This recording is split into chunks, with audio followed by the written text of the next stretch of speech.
Sa mga hindi nakakaalam, alam nyo naman na I'm all about safety. So, this enhances my security bubble.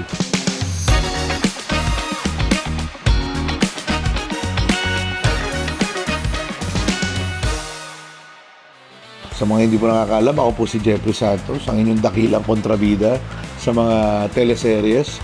Siyempre, dahil gusto ko, ako lang ang kontrabidang papasok sa bahay na to, nagpalagay ako ng MGS Elite Smart Lock. And ang maganda nito, lalo na kung pagod ako galing sa trabaho, hindi ko na kailangan ng susi kasi may facial recognition siya. So ilalak natin, napakita natin yung lock.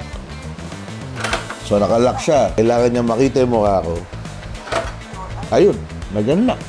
Diba? Tapos mayroon pa ang isang feature, fingerprint naman.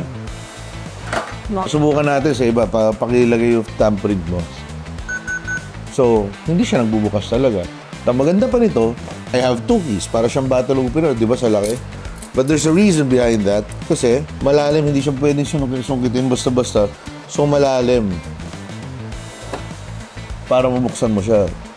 Sa mga hindi nakakaalam, alam nyo naman na I'm all about safety. So, this enhances my security bubble. So, MGS, maraming salamat at kinabitan nyo ako ng ganito kagandang lock para sa bahay ko. So, ngayon sigurado ako na protektado pamilya ko at walang basta-basta makakapasok sa bahay ko.